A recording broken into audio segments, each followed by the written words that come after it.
Alright, what's going on, ladies and laddies? I hope you're all well. I hope you're all fine, having a good day. That certainly has been the case with mine. Hey, there we go, starting things off with a little rhyme. But today's little commentary is kind of different. It's just 10 facts about me, simply. And I know I said in my last commentary, in my last video, that I was going to be trying to, well, how should I say, inject more energy into these commentaries. This one will be energetic, but at the same time, I'm feeling relaxed and just in a really chilled out mood. Guess I've had a good day, I've gotten a lot of work done, been productive, and it's just been a good day, so I'm feeling nice and relaxed, just sitting in the evening recording this commentary. Anyway, let's get started, enough rambling. Fact number one about me: I have lived in 3 different places in total throughout my life. First was Belgium, then it was Scotland, and now I'm currently living in France. That's my life story. Fact number two is I'm currently 20 years old, 20 years young, I should say. That's pretty young, I think. But to be making Call of Duty videos on YouTube, well, that depends. Probably still kind of young for this community. But I am 20 years old, I am a grown adult, despite the videos I make being somewhat childish, possibly, but I like making them. Fact number three is a bit of a loophole. So, my favourite game of all time is not COD at all. Yes, despite me running pretty much an entirely Call of Duty based channel, my favourite game of all time is not COD, and it's a game that actually hasn't featured on my channel before. And that game is Life is Strange. Do not get me started on that game, because this commentary will last half an hour, possibly an hour, because I will point out every single thing I absolutely love about the game. But let's just say it's my favourite game of all time, and that's really saying something. I've played a lot of games that have had big impacts on me, but this game impacted me like no other game did. I definitely cried multiple times because of the game. Happiness and sadness. It's a happy game, it's also a sad game, spoiler alert, but 100% would recommend. But that's my favourite game of all time.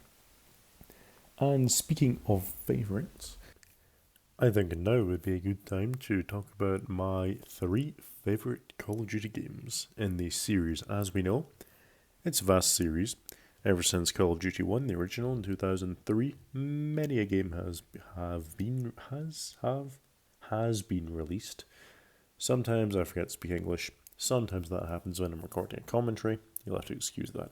Anyway, my top 3 favourite CODs. Coming in at third place, I would say we have Black Ops 2. Nothing more needs to be said. Black Ops 2 is amazing. Coming in at number 2 is a super controversial choice that I think almost nobody would agree with. That's Black Ops 4. And that is based on several factors. First of all, just how solid the game I think it was. It was a brilliant COD, in my opinion. Really unfairly overhated. Number 2, the zombies was, it was great. The multiplayer was great. And Blackout was, well, it was before Warzone when Fortnite came out. So it was the little dipping in of the toe in terms of Call of Duty experimenting with Battle Royale. And I would say it succeeded. It was good fun. And on top of that, I have great memories of Black Ops 4. It's the first COD I got Master Prestige on, the first COD I got Dark Matter on. Just a fantastic COD overall. And then number 1, no surprise, Modern Warfare 2. I am head over heels in love with Modern Warfare 2. It's just such a brilliant COD, the best one of all time, in my opinion.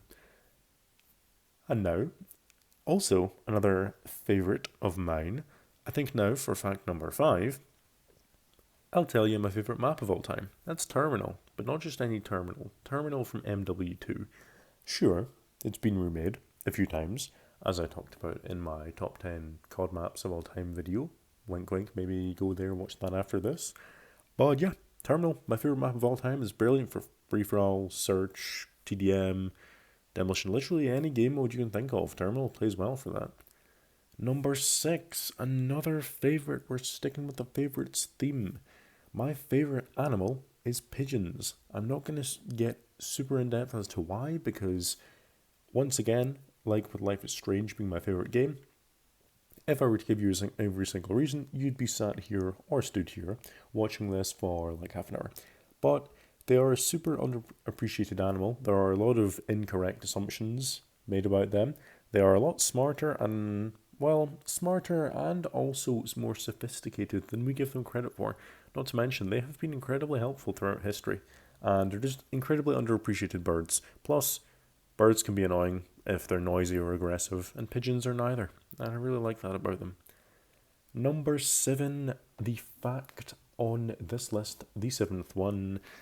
It's actually about me and my personality. And my personality, I've been described as this and would describe myself as this, but I describe myself as an optimist. I lean towards the optimist side.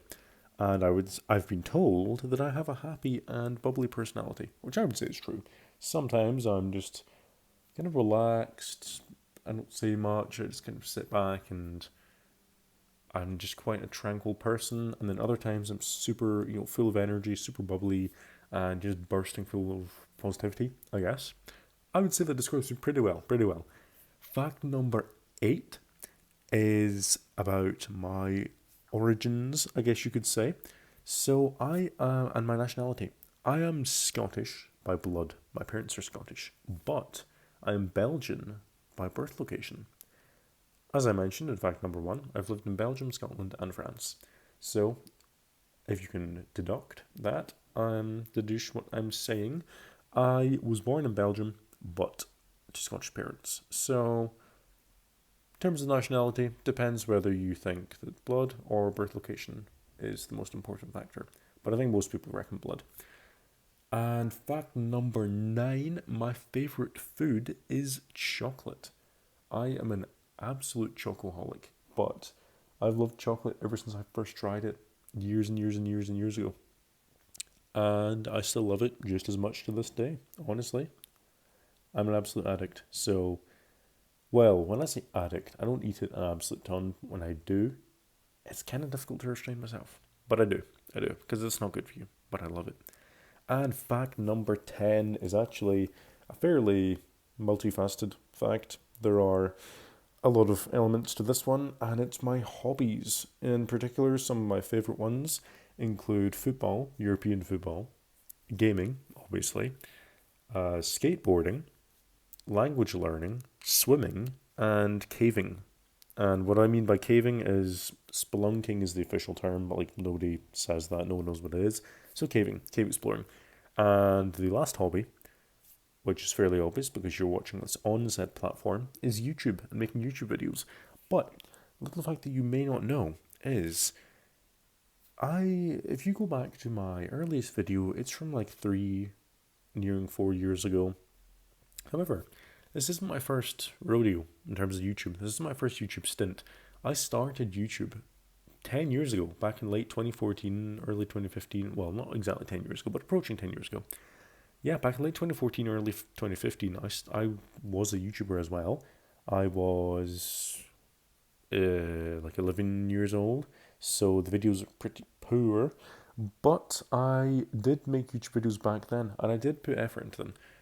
They were all deleted by myself, by my own doing, which honestly I regret to this day. But the reason I deleted them is because I was going into secondary school, becoming a preteen / teenager, and I thought, you know what, these were like good videos for when I was 11, but 2 years down the line, I don't want people seeing them. And I remember to this day selecting the videos and pressing like delete, and the option coming up to either private them or delete them. And I gave that a good amount of thought, and I thought, well, I could private them, but I just want them gone. And I'll just say right now, there was nothing wrong with them. They were just really cringy. But I regret that to this day. I regret deleting them. If I'd privated them, no one could have seen them. But I did read that, like, if they're privated or unlisted, people with the link can still get them and see them. And I didn't want anyone seeing them. So I did delete them, which honestly I've checked extensively on Wayback Machine, researched it online. I can't get these videos back, ever. But I kind of wish I could, because I've wanted to do YouTube for a while, and I only kind of plucked up the courage to do it again like 3-4 years ago. And these videos are cringy now, but trust me, the ones I made back like 9 years ago they were worse. They were way worse. I'll just say that now. Anyway, the video is kind of becoming a bit longer than I expected, so I'm just going to wrap it up there. Thank you very much for listening to my commentary over this Call of Duty gameplay. I'm not sure what gameplay I'll be using yet. I'll need to have a sift through my little library, but hopefully you found this enjoyable. Hopefully you learned something about me. And thank you for watching. If you would like to indulge in another one of my videos, the option to do that will be on the left of your screen. However, if you have not already subscribed and you did like this video, I can recommend subscribing because I will be making more that are similar to this. The option to do that will be on the right of your screen. You can choose the left or the right or another option. It's up to you. But have a fantastic day or night, depending what time of day or night it is for you. Just have a good life, and I'll see you probably in the next video.